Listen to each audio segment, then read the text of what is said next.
Dead or alive, you're coming with me. It's the Buzz on Boom. Come quietly or there will be trouble. That's right guys, it's another episode of Buzz on Boom, our weekly series where we go over everything awesome coming out from Boom Studios and our imprints. We've got some action-packed titles coming out for July 2nd, including a Boom original with a certain superhuman cyborg law enforcer. That's right, it's RoboCop, guys! Now before we jump in, we have a very special guest today. This is visual effects storyteller Fawn Davis. Well, hello, thanks for having me. Thank you so much for coming by. For those of you who don't know, Fawn has got over 2 decades worth of work under his belt, and he's worked on over 30 movies. He's also done stuff for Industrial Light and Magic and for Disney. So what are some of the movies that you've worked on? The Star Wars series, probably the better known. My first feature film was Nightmare Before Christmas. Awesome. Starship Troopers, Pearl Harbor, the Matrix series, Galaxy Quest, fun one. They're all on IMDb. Bunch of indie films, really. Yeah. Cool, cool. Well, the most recent thing that you've been working on is Guardians of the Galaxy, right? Yeah, that was the most recent. And then Elysium was very fun. That was recent as well. Cool. Yeah. So what are you up to right now? I just moved down to Los Angeles. Just in December. It's very exciting. I merged my studio with New Deal Studios down here in LA, and they also house the Stan Winston School of Character Arts. So I've started teaching with Stan Winston School, which is fantastic. Just so you guys know, we're having our RoboCop #1 ongoing series starting this week. It's based off the original 1987 film, so all of you fans out there should pick it up. Now, Fawn, are you a fan of the 1987 film? I am a fan of that. Nice. Yeah, RoboCop was one of the movies that inspired me to get into the business. Oh, very cool. Because it was very heavy in all that magic, all the special effects. Lots of, robots too. I love robots. Yes. Who doesn't love robots, guys? Come on. Yeah. But I also like Paul Verhoeven. Just has a really great style of movie making. It's always over the top. It's always very gritty, but he infuses that with comedy.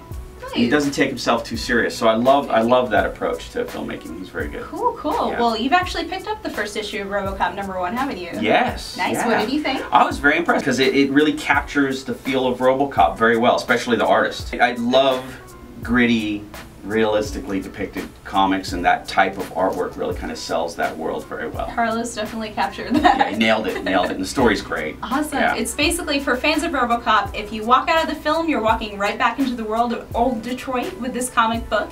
It's got that gritty, over-the-top action, it's the political commentary, and we're actually diving into the relationship between RoboCop and his first partner, Ann Lewis. Now those of you who are not familiar with RoboCop, don't worry, you can still dive in. It's sort of a cross between Drive and Gotham Central. It's very awesome, you guys should check it out. Excuse me, Steph. I think I gotta go. Oh. There's a crime happening. Or maybe a visual effect. Oh my goodness. But yeah, I should probably go. Well, thank you so much for stopping by, Yeah, Fawn. thanks for having me. Really glad to have you on Buzz on Boom. For those of you who want to keep up with Fawn's shenanigans in the world of visual effects, you can follow him on Twitter. It's a great week for our ongoing Boom Studios titles, guys. First off, for all of you 80s fans out there, we have Big Trouble in Little China #2 from Eric Powell and Brian Chirilla. Now in the movie, Jack and Wang had to save Wang's bride-to-be from demons, but the tables have turned and now it's Wang who's been kidnapped.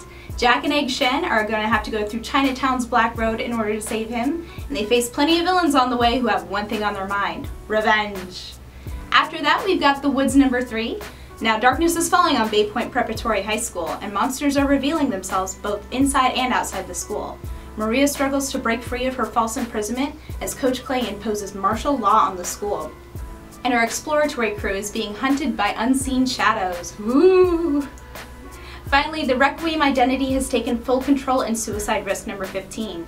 Leo Winter's family has to survive the vengeful god wearing his body, and Requiem has plans of his own. He's certainly not going to let something as simple as family get in his way. Alright guys, we've got back-to-back Garfield coming out this week. First off, summer is heating up in the ongoing Garfield #27, where a tall tale-telling mouse is stirring up trouble for Garfield and Odie, and Garfield has to solve a whodunit and who stole his orange meringue pie. Need to catch up on the fat cat? Kaboom is releasing the next installment of Garfield Comics with Garfield Volume 4. That's it for this week's titles, guys. Your move, creep. Comment below and tell us what your favorite 80s movie is. See ya!